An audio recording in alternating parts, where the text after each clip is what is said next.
Welcome to a new Daily Top Askreddit video. Today's topic. What's the dumbest idea you've seen that actually worked? Removed. Fuck those insurance companies. Fight the power, kid. How the movie Cowboys and Aliens got made. The property had been optioned but never used. They then made a graphic novel out of it, priced way under what a book that size would normally cost. They then offered them in bulk to the large comic shop chains around the country with the promise that if they bought $1,000 worth, they'd get a $1,000 check from the publisher. Several comic chains did it and they got their $1,000 back as promised. Seemed like a bonkers marketing strategy, until they then used those sales numbers to go back to Hollywood and show that they had the biggest selling graphic novel in the country. And it worked. A studio picked up the script and got it made. How do we get the peasants to eat potatoes so we can use flour to feed our troops? They think the things are poisonous. Easy, replied the King of Prussia. First, we declare potatoes to be too good for the ignorant masses. Then we grow a whole mess of them behind walls, and post the laziest guards willing to turn a blind eye and not be around when peasants come a-lurking. When we run out, we blame it on gophers and plant more. We'll have them growing and eating spuds in no time. Quote, by the way, that's actually not what happened. In fact, he ordered everyone to plant potatoes. This is known as Kartoffelbefehl, or potato order, https://de.wikipedia.org/wiki/Kartoffelbefehl. I grew up in the foster care system. At one home, the foster dad was chief of police. He also had a farm in the northern part of the state. He brought us foster kids up one weekend. A few days after getting home he found that one of his guns was missing. After days of nobody saying anything, one of the kids admitted to taking it and bringing it to the farm where he got scared and tossed it in a field. We spent the next 2 days walking through extremely tall grass looking for the damn thing. We were never going to find it. The foster dad, who owned a retired police dog at that time, came out with an old, rusted, non-working gun. He looked at all of us and said, I've tried dumber shit than this and it worked, and pretended to throw the gun in the field. The damn dog brought back the missing gun 30 seconds later. Dog was smarter than the dumb kid who lost it. At the very least, it was smarter than the police chief who stored a gun in a place where a child was able to access it. ETA, since this is taking off, I'm gonna just reiterate what I said elsewhere in this thread and preemptively address future potential replies, for the sake of my sanity, depending on the child and depending on the safe. Yes, kids can of course access shit that's locked up, and it's entirely possible that the foster dad couldn't have reasonably prevented what happened. I know I'm making assumptions about how well the gun was locked up, but I also am way more judgmental, and have way higher standards, when it comes to a police chief who has foster children and a farm property in addition to wherever he was living regularly. After all, he made the kids search for the gun in the field afterward. That doesn't exactly indicate that he was particularly concerned with their safety. Among other reasons, this is a pretty fucking bad idea because it could lead to the children handling the gun again, even if you tell them not to. FFS. IMO, if he could afford a farm property on the other side of the state, and if he's a police chief, he probably could have afforded to store the guns in a much more secure location, or he could have stored them at his place of work. IDK. I don't have much patience for people who don't lock up their fucking guns well enough when children are around. I'm gonna put this here instead of making my own comment, because it seems related. My friend let me park my car in his driveway to do an engine rebuild.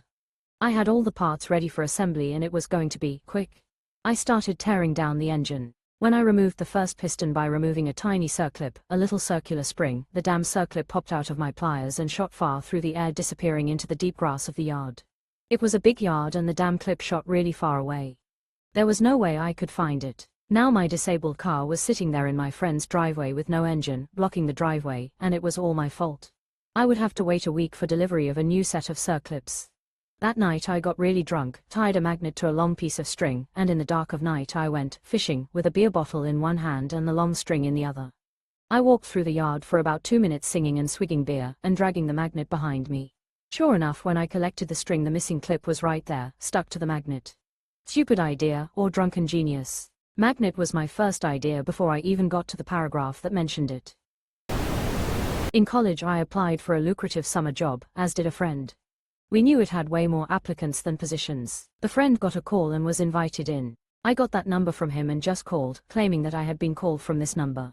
Person checked, saw that I was among the applicants, assumed that either she or the other shift had called me, and invited me in too. Was a nice financial bonus and even helped me as I could list it as work experience years later. Edit, before even more imply I stole the job from my friend, he was already hired by the time I called in. That's clever, love it. Putting googly eyes on random objects and suddenly the whole office morale went up like we discovered fire again. I did the same thing right before COVID started. There's still some there even though I'm long gone. The fact that they're still there means you basically started a corporate religion. When I was like 6 years old, we had a mouse in the house. I didn't want my parents to kill it with a snap trap, so I used Tom and Jerry logic to make a trap for it. I put a piece of cheese in a bucket on its side and placed a fan next to it to blow the cheese smell to where we knew the mouse was hiding. Within a minute, the mouse came sniffing around and entered the bucket. I tilted the bucket upright and put a lid on it and took the mouse outside to set free. In college, I had a test I was worried about on a subject I really struggled with. My roommate was actually really good in that subject, and our third roommate suggested we all get drunk and have a last-minute tutoring session the night before. Somehow, I did better on the test than my roommate who tutored me. Again, we were drunk during this tutoring session. Like, drunk. I know you were a kid and it sounds like it worked, but for future reference, if you're catching and releasing mice, you should drive them like a mile or more away from your house because they are pretty smart and just find their way back to where they were usually. Once my sister caught a mouse in a humane trap. She took it to a park a few miles from her house, opened the trap, and as soon as the poor little guy ran out, a hawk swooped down on it immediately. I had an electrical engineering test that I was pretty sure I was going to fail. Our internet went out, my phone was a flip phone, and the professor moved the testing room. Me and 3 other people were at the old room, and we had to go to a secondary computer lab, find the email, and run to the new room. We had to convince him to let us in. It was one of those 80 people giant lectures. 98% score. Adrenaline is a hell of a drug. I had an English final that was about 1/3 of the final grade. I was really worried and frustrated about this class because it was the kind of class where you'd be assigned an essay about a poet's writings, then get a 0 because the professor didn't agree with your opinion. I wasn't doing well in that class. On the way to the final, I had about a 30-minute commute. I had a blowout in the middle of the interstate. You can imagine what a mess that was. I ended up changing the tire while surrounded by cop cars. The professor had a strict policy about being on time. I showed up late, covered with road grease, nicks on my hands from the tools, and fairly buzzing with adrenaline. The professor just looked at me, then let me in and told me to finish what I could in the time left. So, there I was, with 30 minutes left to finish a 2-hour test in a class 1 was borderline in anyway. I scored 106. Every question right, and even the bonus question. Adrenaline is a hell of a drug. I was broke, had no real plan or opportunities. Quit my job, drove across the country, US, to find myself. Figure out life. No idea. I was 23, probably an idiot, but I had no responsibilities to anyone but me. Found a career in IT, a wife, and now have a grown kid, a house, a dog, a couple cars, the whole American dream package. Every once in a while, usually while standing in my yard over the grill with a beer in my hand, I'm like, fuck me, it worked. Quote, this is unbelievably similar to my own story. I quit my job, drive across the states, no plan in mind except to find myself.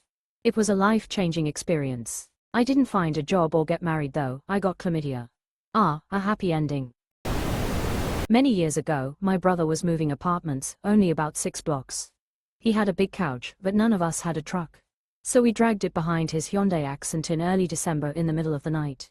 We took the legs off and put padding underneath. Worked like a charm. That reminds me of the time my friends were getting kicked out of their rental house and I was going to take their trampoline.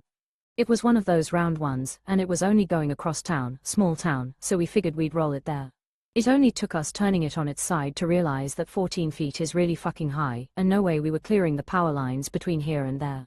So, we balanced it on my friend's mini pickup instead, but had to hold it up so the legs didn't drag, and just jogged alongside the car as he drove slowly. I was wearing a t-shirt dress and thin little flip-flops that made a plapping sound with every step. Ran into a cop about halfway there, but before he could do more than open his mouth, the driver launched into a very fast explanation about how we were just moving our friend's trampoline, just down the road, just there, no problem, we'll just be on our way now, and tootled off before he could say a word. When I looked back, he was just still sitting at the intersection, stunned. I think he eventually decided it wasn't worth whatever paperwork goes with illicit trampoline transportation, and moved on, but who knows. Did eventually get the tramp to my place, which was a house converted to apartments with one small square of grass in the back. A couple weeks later a friend jumped onto it off my second-story back balcony and ended up putting a huge hole in it. Right after that my landlord called and asked if I knew where it had come from. I, not being a fool, said no. He seemed suspicious, and tried to pull that King Solomon shit on me and said, well, I'm going to have it hauled off since nobody knows where it came from, but the joke was on him, because it was balked anyway. I was just like, sure, sounds good, none of my business. Saved me another transportation errand, if I'd even thought to bother, lol. Anyway, that's my trampoline story. Did eventually get the tramp back to my house. Famous last words. I once got evicted from a college apartment. Scrambled to find a place and found one a street over. I didn't have a car at the time, so we loaded up everything big on top of skateboards and scooted them bitches to their new home. I helped a friend move from one dorm room to another with a stolen shopping cart. We took it back titty store when we were done with it.